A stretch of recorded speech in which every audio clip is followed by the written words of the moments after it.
El experimento ruso del sueño. Investigadores rusos, a finales de los años 40, mantuvieron a 5 personas despiertas por 15 días, utilizando un estimulante basado en gas. Los tuvieron encerrados en un ambiente sellado para monitorear cuidadosamente el uso de oxígeno, para que el gas no los matase debido a las altas concentraciones. Esto fue antes de que existiera el circuito cerrado, por lo que tuvieron que usar micrófonos y ventanas con grosor de 5 pulgadas para monitorearlos. El cuarto estaba lleno de libros, cobijas para dormir, pero ninguna cama, agua corriente, baño y la suficiente cantidad de comida para que los 5 sobrevivieran por un mes. Los sujetos de prueba eran prisioneros políticos y de guerra declarados enemigos del Estado durante la Segunda Guerra Mundial. Todo estuvo bien por los primeros 5 días. Los sujetos rara vez se quejaban, después de que, falsamente, se les había prometido su libertad si aceptaban tomar parte de la prueba y no dormir por 30 días. Sus conversaciones y actividades fueron monitoreadas, y los científicos notaron que conforme pasaba el tiempo, ellos hablaban sobre incidentes traumáticos de su pasado. Después de 5 días, se empezaron a quejar de las circunstancias y eventos que los llevaron a donde estaban, y empezaron a demostrar paranoia severa. Dejaron de hablar entre ellos, y comenzaron a murmurar de manera alterna en los micrófonos. De manera extraña, todos parecían creer que podían ganar la confianza de sus captores si traicionaban a sus camaradas. En un principio, se creyó que esto era un efecto del gas. Después de 9 días, el primero de ellos empezó a gritar. Corría por todo el cuarto gritando repetidamente por 3 horas seguidas. Después trató de continuar gritando, pero solo podía dar un grito ocasional. Los científicos postularon que físicamente se había destrozado las cuerdas vocales. La parte más sorprendente de este comportamiento fue cómo sus compañeros reaccionaron a esto.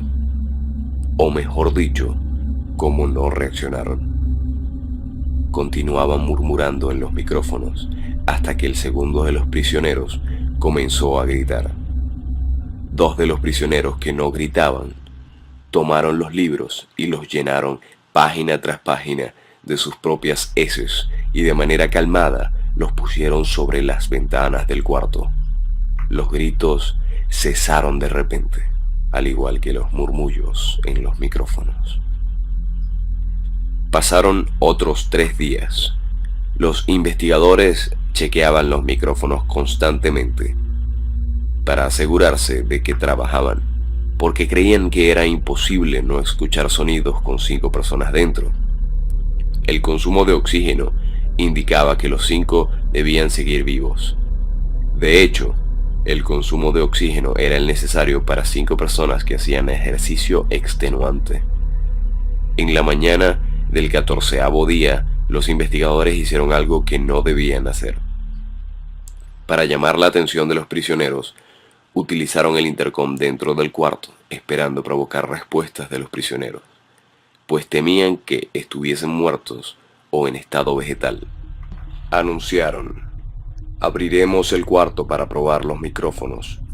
Aléjense de las puertas y acuéstense con las manos atrás en el piso o se les disparará. Se le otorgará la libertad a uno de ustedes si obedecen.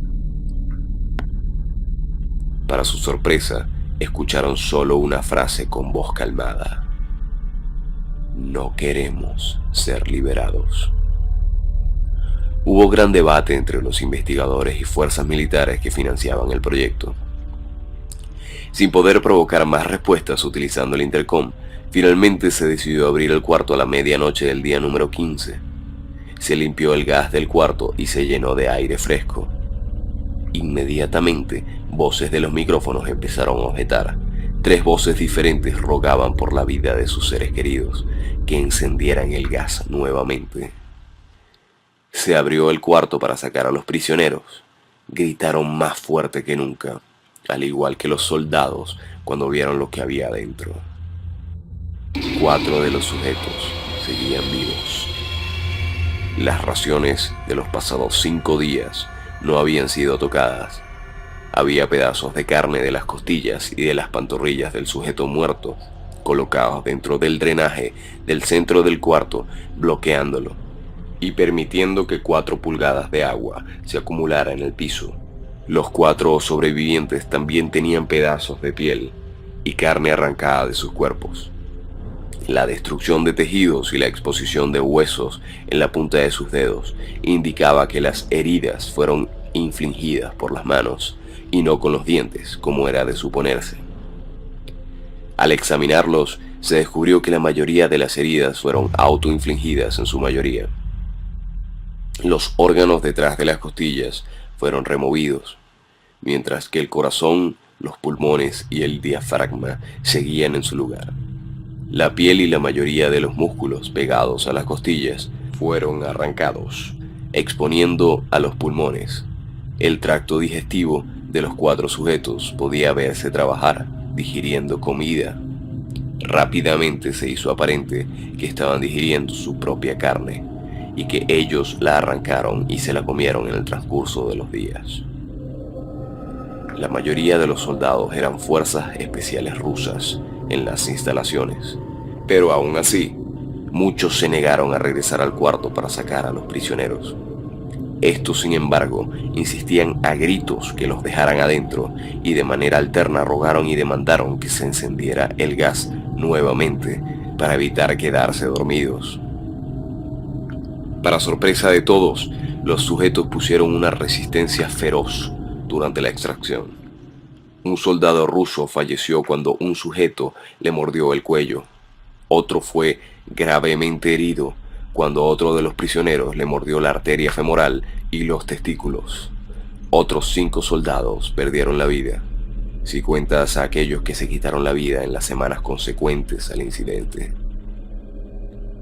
Durante la lucha, uno de los prisioneros dañó su brazo, sangrando de manera casi inmediata. Se intentó sedar al sujeto, pero fue imposible. Se le inyectó más de 10 veces la dosis humana de morfina, y aún así luchó como un animal rodeado, rompiendo las costillas y un brazo de un doctor. Se le veía latir su corazón al máximo por 2 minutos completos, mientras se desangraba, y continuó gritando por más de 3 minutos, atacando a quien se le acercara, repitiendo la palabra más una y otra vez, cada vez más débil hasta que cayó en silencio. Los otros 3 sobrevivientes fueron inmovilizados fuertemente y llevados hacia las instalaciones médicas. 2 de ellos, con las cuerdas vocales intactas, demandaban continuamente más gas para permanecer despiertos. El más herido de los 3 fue llevado al único cuarto de cirugía que había en las instalaciones. En el proceso de su preparación para colocar nuevamente sus órganos en su lugar, se notó que el sujeto era totalmente inmune a los sedantes. Peleó furiosamente cuando el gas anestésico se le estaba colocando. Se necesitó un poco más de anestesia de la normal para poder sedarlo, pero al momento que sus ojos se cerraron, su corazón se detuvo. En la autopsia se encontró que en su sangre había 3 veces la cantidad normal de oxígeno. También se rompió 9 huesos en la lucha para no ser controlado. El segundo sobreviviente era el que primero gritó del grupo. Con sus cuerdas vocales destruidas, él no pudo objetar la cirugía y solo reaccionaba agitando violentamente la cabeza en desacuerdo cuando se le administraba el gas anestésico. Afirmó violentamente con la cabeza cuando alguien sugirió en hacer la cirugía sin anestesia y no reaccionó durante la misma, que duró 6 horas, en la cual se intentó reemplazar sus órganos abdominales y cubrirlo con lo que quedaba de su piel. El cirujano afirmó que era médicamente imposible que el sujeto siguiera con vida. Una enfermera aterrada que ayudó en la cirugía comentó que la boca del paciente formaba una sonrisa cada vez que sus ojos se encontraban. Cuando la cirugía terminó, el sujeto miró al cirujano y empezó a hacer sonidos fuertemente, como tratando de hablar. Asumiendo que esto era de gran importancia, el cirujano le entregó un papel y una pluma para que el paciente pudiera comunicarse. «Sigue cortando», escribió. Se le hizo la misma cirugía sin anestesia a los otros 2 sujetos. Se les tuvo que inyectar un paralítico, pues ellos reían constantemente y le era imposible realizar la operación así al cirujano. Una vez paralizados, solo podían interactuar con sus ojos. En el momento en que pudieron hablar nuevamente, exigieron una vez más el gas estimulante. Los investigadores trataron de averiguar por qué se lastimaron de esa forma así y por qué querían el gas nuevamente. La única respuesta fue: debo permanecer despierto. Se reforzaron a los 3 sujetos y los devolvieron al cuarto, para la espera de su destino. Los investigadores, enfrentando la furia de sus benefactores militares por haber fallado las metas del proyecto, consideraron dar eutanasia a los prisioneros. El comandante, un ex KGB, vio potencial en el proyecto y en su lugar decidió ver qué pasaría si ponían el gas nuevamente. Los científicos se negaron rotundamente, pero al final tuvieron que aceptar. En preparación para ser sellados nuevamente en el cuarto, los prisioneros fueron conectados a un monitor EEG. Para sorpresa de todos, los 3 dejaron de pelear en el momento en que se dieron cuenta que los regresarían al gas. En este momento era obvio que los 3 estaban haciendo un gran esfuerzo por mantenerse despiertos. Uno de los prisioneros estaba murmurando una canción. El sujeto mudo peleaba con sus ataduras de piel como si tratara de enfocarse con algo. El último sujeto mantenía su cabeza en la almohada y parpadeaba rápidamente. Siendo este el primero al que se le puso el EEG, la mayoría de los investigadores monitoreaban sus ondas cerebrales con sorpresa. Eran normales la mayor parte del tiempo. Algunas veces aparecía una línea recta de manera inexplicable. Parecía que repetidamente sufrían de muerte cerebral. Mientras analizaban los datos, una enfermera notó que los ojos del sujeto se cerraron. Sus ondas cerebrales cambiaron inmediatamente por las de sueño profundo. Luego se pusieron rectas y de manera simultánea su corazón se detuvo. El único sujeto que quedaba, que podía hablar, comenzó a gritar para que lo encerraran en ese momento. Sus ondas cerebrales mostraban las líneas rectas del sujeto que acababa de morir por quedarse dormido. El comandante dio la orden de sellar el cuarto con los prisioneros, junto con 3 de los científicos. Uno de los 3 inmediatamente tomó un arma y abrió fuego contra el comandante, matándolo de un tiro entre los ojos. Después apuntó al prisionero mudo y le voló el cerebro. Apuntó al prisionero que quedaba vivo, mientras que los demás investigadores escaparon del cuarto. «No me encerrarán con estas cosas, no contigo», le gritaba al prisionero que estaba atado al camastro. «¿Qué eres?», demandó. «Necesito saber». El prisionero sonrió. «¿Tan fácilmente te has olvidado de mí?», el prisionero preguntó. «Somos ustedes. Somos la locura que está encerrada en todos ustedes, rogando por libertad en cada momento de tu vida, desde lo más profundo de tu mente animal. Somos aquello de lo que te escondes en tu cama todas las noches.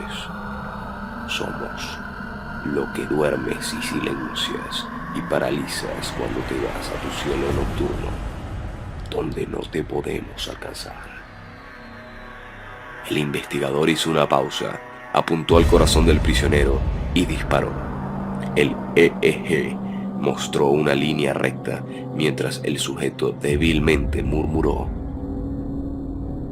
«Casi tan libre».